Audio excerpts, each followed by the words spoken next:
complex criminal cases. When a young, beautiful mother was brutally murdered in front of her own children, investigators faced a challenging scene.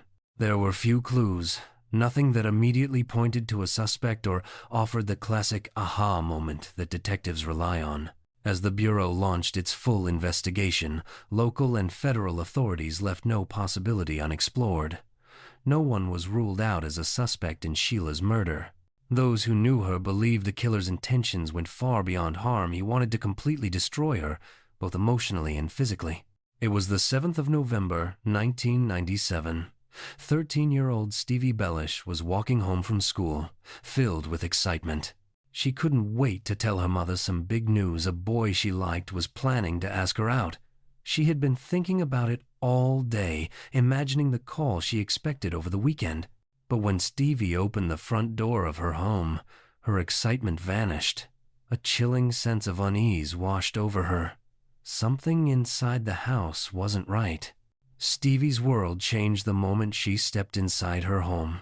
Her 4 baby siblings, 2 3-month-old quadruplets, were standing in the hallway, crying uncontrollably. Their tiny faces were streaked with tears, and shockingly, there was blood in their hair and smeared across their clothes. Although the toddlers didn't appear to be physically injured, the sight filled Stevie with fear. Her mother, 5-year-old Sheila Bellish, was always careful and protective. She would never have left the babies alone, not even for a minute. Panic rising in her chest, Stevie called out desperately, "Where's Mommy? Where's Mommy?" She sprinted through the house, searching each room. When she turned the corner into the kitchen, the scene before her froze her in place. Her mother was lying motionless on the floor, surrounded by a dark pool of drying blood. The sight was almost too much to comprehend. The blood had mixed into Sheila's hair, and for a brief, disoriented moment, Stevie didn't even realize she was standing beside her mother's body. Shaking and in shock, Stevie grabbed the phone and dialed 911. The operator's calm voice answered, "911 Center. What's the matter?" Through sobs, Stevie tried to explain what she had found. Realizing the urgency, the dispatcher immediately sent paramedics and sheriff's deputies to the Bellish home, then stayed on the line, trying to get more information. "Do you see anything else around the room?" the operator asked gently, but Stevie could barely speak. The unimaginable had just happened, and her nightmare was only beginning. From the laundry room to the kitchen, the trail of blood told a horrific story. Stevie's trembling voice broke through the 911 call. "Oh my God, and my little brother's in there." Panic and confusion filled her words. "No, I think she went all the way outside." The dispatcher's voice tried to stay steady. "You think she was outside?" But Stevie could only cry, "Oh my God," as the reality of what she had seen began to sink in. Moments later, paramedics and sheriff's deputies arrived at the Bellish home. They rushed inside and quickly confirmed the unthinkable. Sheila had been dead for several hours. Stevie and the quadruplets were gently led out to a waiting ambulance, their faces pale with shock. Meanwhile, authorities began searching for Sheila's husband, Jamie Bellish, a pharmaceutical salesman, to inform him of the tragedy. One of the first investigators to enter the home was Lisa Lamb, a young crime scene specialist with just 3 years of experience. Even with her training, the sight left her shaken. "From what I saw at the crime scene," she later recalled, "it wasn't something any human should ever have to see, especially not children." Evidence made one thing heartbreakingly clear. Tiny, bloody footprints surrounded Sheila's body, a silent testament to what had happened. The 2 3-month-old quadruplets had been there. They had seen their mother die, but they were far too young to tell anyone what they witnessed. Investigator Lisa Lamb began following a dark, uneven trail of blood that led away from Sheila's body and into the utility room. It was there, she believed, that the horrifying attack had first begun. On the floor lay a blood-stained knife, its handle glinting faintly under the harsh overhead light. A single bullet hole marked the wall, a silent reminder of the violence that had erupted in this small space. As the crime scene team processed the area, they made another discovery. A fingerprint was found on the dryer inside the utility room. It wasn't in blood, and at first, there was no way to tell whether it had anything to do with the murder or if it belonged to someone who had simply been in the home before. Meanwhile, Detective Chris Aorio, an experienced investigator with the Sarasota County Sheriff's Department, conducted a detailed search of the rest of the house. During his examination, he located a shell casing from a .45 caliber pistol. Ballistics later revealed that the round had been fired directly at Sheila's face. The bullet had entered through her cheekbone, exited the base of her neck, passed through a dining room wall, and finally lodged into a bedroom wall after striking a mirror. After firing the shot, the killer appeared to have seized a knife from a rack only a few feet away in Sheila's kitchen. The blood spatter patterns and the defensive wounds on Sheila's arms and hands told a devastating story she had fought back. Bruises and cuts showed that she had struggled fiercely, trying desperately to defend herself and her children from a brutal, determined attacker. As a father himself, Detective Chris Aorio couldn't help but feel the weight of what he was seeing. He believed that when Sheila fought back, she wasn't only fighting for her own survival, she was fighting for her children. "I think her motherly instinct took over," he later reflected. "She must have found strength from somewhere, because normally, being shot in the face with a .45 would stop anyone instantly. But Sheila's attacker wasn't finished.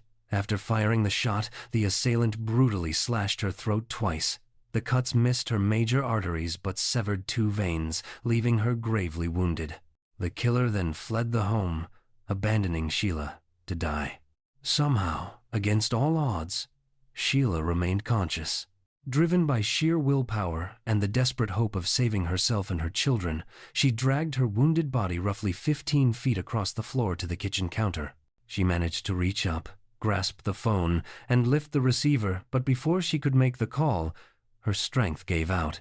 She collapsed, succumbing to her injuries as the life drained from her. Detective Aorio later reflected on the lasting impact of that day.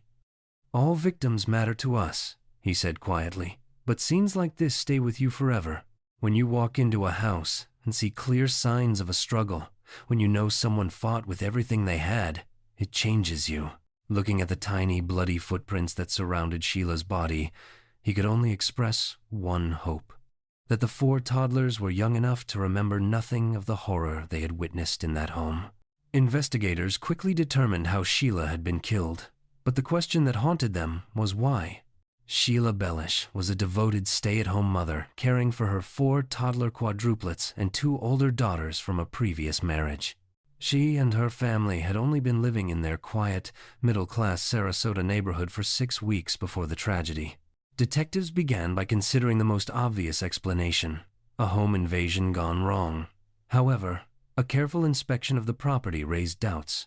"We examined the exterior of the residence," one officer explained, "and found no signs of forced entry, no broken windows, no damaged locks, no pry marks on any doors. Everything appeared undisturbed, suggesting that whoever entered the home had done so without force." That detail changed everything. It seemed unlikely that Sheila would have let a stranger inside, especially with 6 children in the house. Investigators began to suspect that the killer was someone she knew, someone familiar with her home, her habits, and her trust. To help unravel the mystery, the Sarasota County Sheriff's Department called in the FBI. For Special Agent Michael Appleby, the case quickly became more than just another assignment. "I've been an FBI agent for over 30 years, he later said. "In all that time, I've never been angry at anyone. I've investigated, it's part of the job. But this case was different. For the first time in my life, I met someone I was truly angry with." As the investigation unfolded, it became clear that they weren't just hunting a killer. They were chasing a manipulative and dangerous mastermind, someone who had planned every move with precision and who would stop at nothing to escape justice. In November 1997, 5-year-old Sheila Bellish was discovered brutally murdered inside her own home. The evidence revealed a horrifying detail. The attack had occurred in front of her 2 3-month-old quadruplets, leaving the toddlers as silent witnesses to the violence. Sheila's murder was an extremely gruesome crime, investigators later described. At the time of her death, Sheila weighed just over 100 pounds, yet the injuries and defensive wounds made it clear she had fought with incredible strength. With no signs of forced entry into the home, the Sarasota County Sheriff's Department began to consider the possibility that Sheila had known her attacker. FBI statistics support this line of thought, showing that roughly 2/3 of violent crimes against women are committed by someone they know. Authorities approached the investigation methodically, refusing to rule anyone out. "In cases like this, you have to remain objective," one detective explained. "We work from the inside out, examining every connection and detail." The detectives began by delving into Sheila's life. They spoke with her close friend, Carl Glenn, who remembered her vividly. "Sheila was unforgettable," he said, "not just for her beauty and intelligence, but for her warmth and faith." Sheila's upbringing had been strict and disciplined. Born Sheila Lee Walsh, she was the daughter of an Air Force pilot who became a hero in her eyes. Tragically, her father was killed during a flight over North Vietnam when Sheila was still young. Despite the loss, she remained determined to succeed, setting her sights on college and a future that reflected her ambition and resilience. After finishing high school, Sheila took a job as a secretary at a law firm in Salem, Oregon, hoping to save enough money for college. It was there that she met one of the firm's clients, a charming, confident man named Alan Blackthorne. To Sheila, he seemed like everything she had ever wanted. Alan was attractive and athletic, with a constant tan and the kind of self-assurance that drew people in. "I think she wanted someone who reminded her of her father," a friend later said. "Someone strong and protective." Alan, who was older than Sheila, was already a successful businessman with an easy charm and an ambitious drive. Their relationship moved fast. What began as a romantic connection quickly turned into a whirlwind courtship. Alan proposed on their third date, and just 3 months later, in 1983, they were married. Within a few years, the couple welcomed 2 daughters, Stevie and Daryl. Alan's business, a medical device company, thrived, and he became a multimillionaire. On the surface, their life seemed perfect, but behind closed doors, things were far from happy. The marriage grew increasingly toxic. Sheila and Alan fought often, and the tension inside their home was constant. By 1987, the relationship had completely fallen apart. The divorce was bitter and exhausting. Alan had money, lawyers, and influence, while Sheila was left struggling to balance a full-time job, raise 2 young children, and make ends meet. She was under tremendous stress, one acquaintance recalled. She was working hard, trying to stay strong, but it was incredibly difficult. For several years, Sheila faced one challenge after another, but in 1992, it seemed as though her luck and her life were finally about to take a positive turn. During a cross-country flight, Sheila met pharmaceutical salesman Jamie Bellish, and the connection was immediate. They married the following year. Jamie, a former Marine, brought a strict, disciplined presence into the household, which sometimes made Sheila uneasy, particularly around her older daughters. "He was very strict, a disciplinarian," a friend recalled. "Sheila seemed a little nervous around him. Marines are supposed to be tough, and he certainly lived up to that reputation." Despite the challenges, the couple wanted children of their own. When Sheila became pregnant through in vitro fertilization, the news was extraordinary. Quadruplets, 3 boys and 1 girl. The birth drew widespread attention, particularly in San Antonio, as local media covered the remarkable story. "She probably received more attention than she ever wanted," a neighbor said. It was hard for her to get any quiet. Nevertheless, Sheila and Jamie embraced parenthood wholeheartedly, and Sheila became a devoted stay-at-home mother to the 4 infants. Not long after, Jamie received a work promotion, prompting the family to relocate to Sarasota, Florida, with all 6 children. Tragically, just 2 months after moving, Sheila was murdered in their new home. As part of the investigation, authorities examined Jamie's financial background and discovered that he held life insurance policies on Sheila. Detectives considered whether he might have had a motive. Jamie Bellish was the first person we looked at, one investigator explained. We conducted a thorough background check and examined his whereabouts on the day of the murder. It's not unheard of for someone to commit murder for insurance money. When questioned, Jamie provided a partial alibi. He had scheduled appointments along his sales route that day, and receipts and witnesses confirmed his presence at certain locations during his lunch hour. While investigators could not dismiss him entirely, his alibi complicated efforts to establish a direct connection to the crime. During an early interrogation, Jamie Bellish directed investigators toward another potential suspect, a former pool maintenance worker who had previously worked at the Bellish home. He gave us at least one person of interest, an investigator later explained. Apparently, this individual had said or done something either to Sheila or to Jamie, or both, that made them uneasy. Jamie suggested we might want to speak with him. Although there was no physical evidence linking the pool worker to the crime scene, authorities requested hair, blood, and DNA samples. He cooperated fully, and after testing, he was officially ruled out as a suspect. Detectives then turned their attention to Sheila's first husband, Alan Blackthorne. Their divorce had been long and contentious, raising questions about whether he might have had a motive. After verifying that Alan had been in San Antonio at the time of the murder, investigators eliminated him as the possible assailant as well. With these three potential suspects cleared, the investigation appeared to stall. Detectives returned to canvassing the neighborhood, knocking on doors and asking residents if they had noticed anything unusual on the day Sheila was killed. Their persistence paid off. Someone remembered seeing something, and it could be the breakthrough they desperately needed. One neighbor said there had been a murder down the street, and they managed to get the suspect's license plate number, an investigator recounted. Sheila Bellish, who had made local headlines in San Antonio in 1995 for giving birth to quadruplets, was now tragically in the news again, this time for her violent death in front of her children. For law enforcement, it was almost incomprehensible. A loving mother killed in her own home while trying to protect her young children. With the neighborhood canvassed and tips coming in from neighbors and local workers, detectives began piecing together the final pieces of the puzzle, hoping someone had seen the critical detail that could solve the case. The breakthrough came when Jake Mast, a local gardener, recalled seeing a suspicious vehicle near the Bellish home.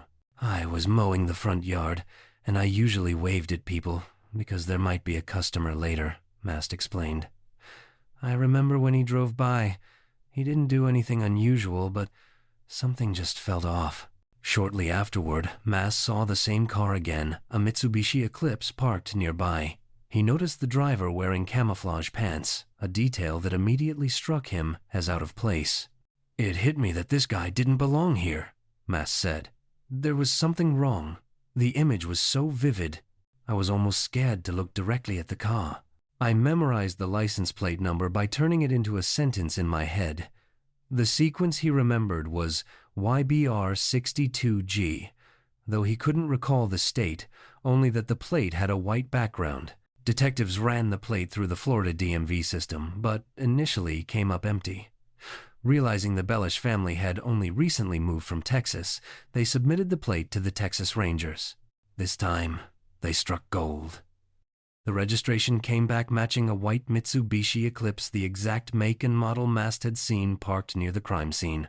This discovery provided law enforcement with a critical lead, finally giving them a tangible connection to a potential suspect. The driver of the Mitsubishi was identified as 3-year-old Joey Del Toro, a small-time criminal with a minor drug conviction. People who knew him described him as a bit of a playboy, and while he dabbled in drugs, he was also athletic and generally harmless in their eyes. Everybody we talked to said he was a little lazy, maybe a cokehead, but not a bad guy, one acquaintance recalled. Texas authorities sent samples from Del Toro's prior convictions to the Florida Crime Lab for comparison. Despite a thorough background check, investigators were baffled there appeared to be no connection between Del Toro and Sheila Bellish. Authorities in San Antonio launched a search for Del Toro.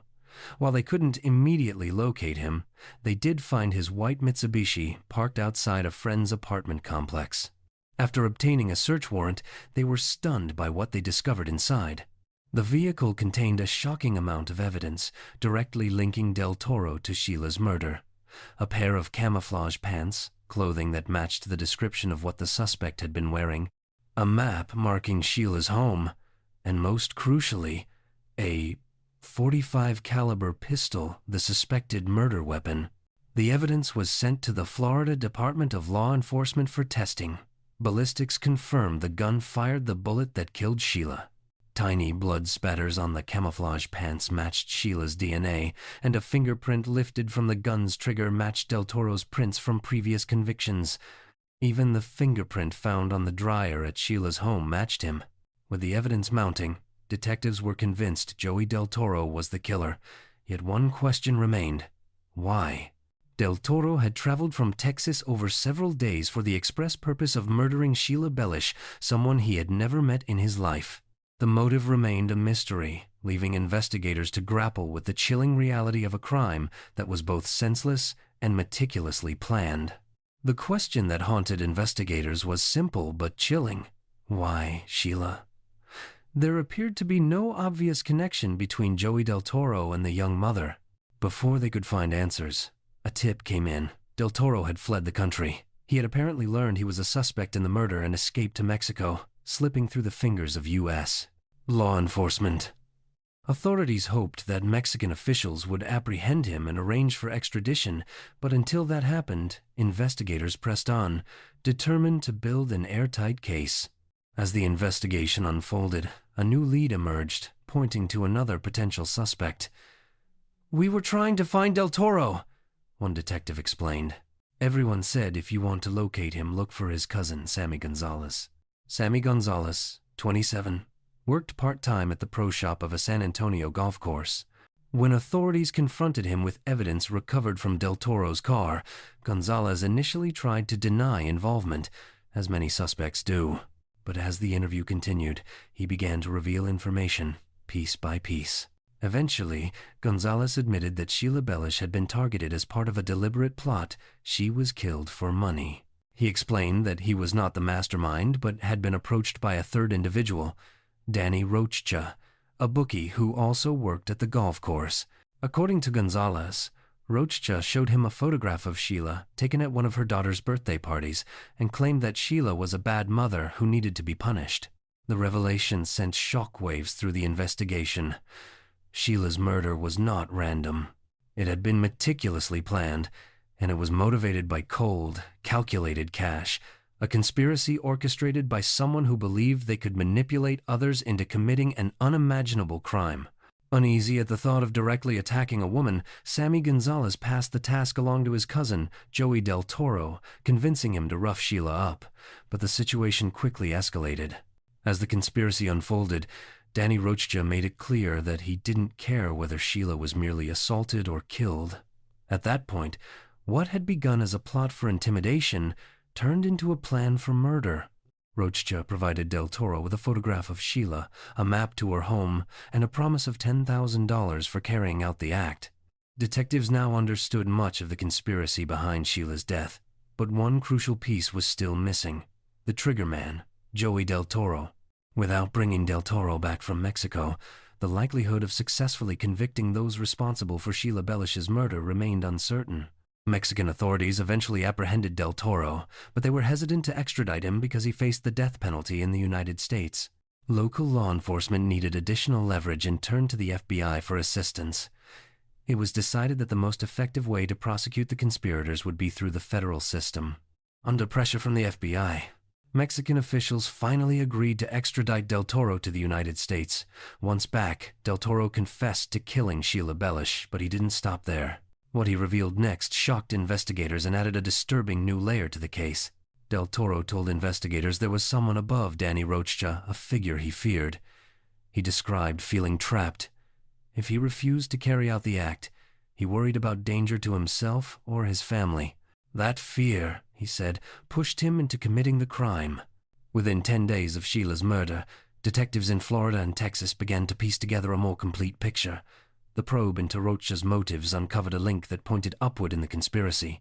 Rocha, it turned out, had been seeking financial backing for a sports bar project. He hoped to get funding from Alan Blackthorne, Sheila's ex-husband. On the surface, Blackthorne appeared respectable and untouchable, a successful businessman with a polished public life. But investigators now had reason to believe the plan to target Sheila had roots that stretched beyond the small circle of men who carried out the attack. The question shifted from who pulled the trigger to who had the power and motive to order such a brutal act. Alan Blackthorne, a wealthy San Antonio businessman, seemed to have it all. Worth an estimated $40 million, he was a member of the local country club, married, and a father to 2 young sons. On the surface, he projected charm and success, the kind of man who could disarm anyone with his personality. But as investigators spoke with family and friends, a darker picture began to emerge, a secret life that few outside his inner circle knew about. Born Alan William Van Hoot, he often claimed that his childhood had been troubled. He alleged that he had suffered abuse as a young boy, including instances in which his mother allegedly set him on fire. While these claims were never corroborated with concrete evidence, they added a layer of complexity to understanding his character. By 1973, at just 17 years old, Alan married his first wife and joined the Army, but both commitments were short-lived. Following disputes over a pregnancy, he reportedly became violent. His first wife, fearing for her safety, divorced him in 1978 and went into hiding. A second marriage lasted only 3 years, ending amid additional allegations of abuse. It was during a meeting at his divorce lawyer's office that Alan first met Sheila Bellish. His charisma, polished looks, and apparent business success left a strong impression. Sheila was initially taken in by him, captivated by the promise of a prosperous and exciting life. But it soon became clear that she had married someone far different from the man she believed she knew. Around this time, Alan legally changed his surname from Van Hoot to Blackthorne, inspired by the character John Blackthorne in the novel Shogun. With his new name and flourishing business ventures, Alan and Sheila seemed, outwardly, to be living the dream, a picture-perfect life that masked a far more disturbing reality beneath the surface. Alan Blackthorne's glamorous lifestyle came with a dark and disturbing cost, particularly for Sheila. Behind the facade of wealth and charm, he subjected her to years of abuse, both emotional and sexual. Numerous sources later revealed that Alan had a pronounced fascination with prostitutes, often bringing them into the home and forcing Sheila to witness the encounters. Sheila herself disclosed that on some occasions, Alan coerced her into sexual acts with men while he watched. In addition to these horrors, Alan engaged in bizarre cross-dressing rituals. He would don elaborate costumes, sometimes appearing in public in disheveled or dirty states, only to return home where Sheila was forced to bathe and care for him as part of a twisted sexual routine. Sheila lived in a private hell, under Alan's strict control. Emotional abuse was relentless. He would restrict her food intake, demanding she maintain a perfect body, and often punished her when she didn't conform to his expectations. By 1987, Sheila could no longer endure the marriage. She filed for divorce and fought tirelessly for custody of their 2 daughters. The legal battle stretched over a decade, as Alan, unable to control her directly, sought to manipulate and dominate her through their children. Friends and acquaintances later reflected on the intensity of his obsession. It seemed that Alan's sole goal was to destroy Sheila, both emotionally and physically. Sheila's struggle was not just for herself, but for her children. She was determined to reclaim her life from a man whose cruelty knew few bounds. Alan Blackthorne retired at the age of 44 and quickly became consumed by golf, turning the sport into an obsession. Through bookies like Danny Rocha, he gambled away a small fortune, earning a reputation as a sucker on the San Antonio golf course. Local golfers routinely took advantage of him, fleecing him out of thousands of dollars with each round. "It's only money, boys. It's only money," he would reportedly shrug, unfazed by the losses.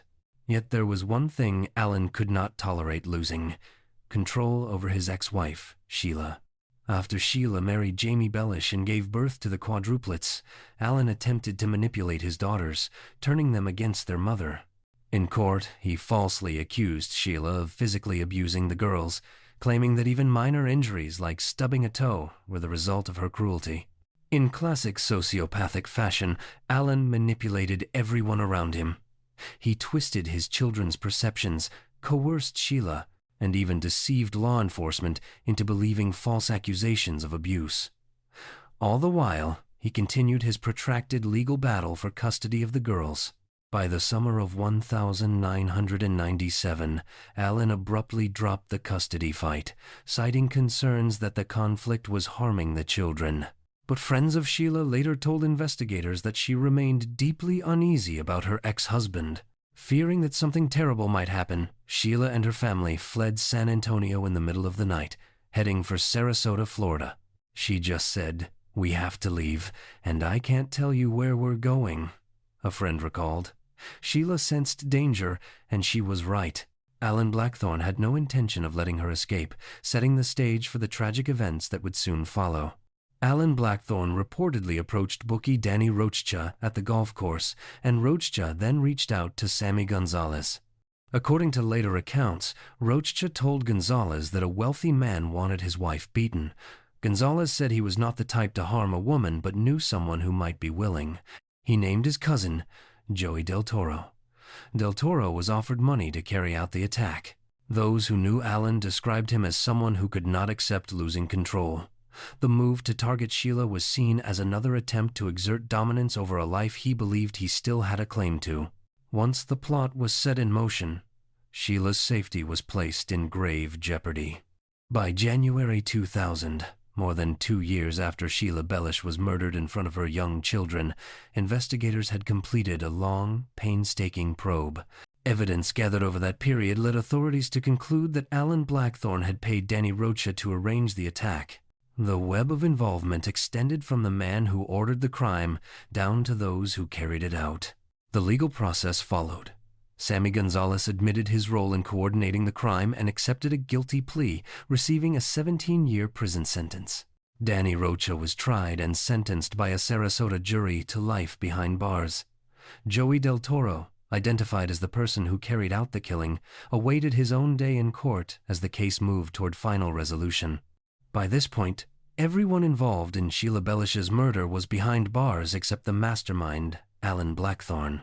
He seemed untouchable, maintaining a calm, almost casual demeanor, as if he had nothing to do with the brutal conspiracy.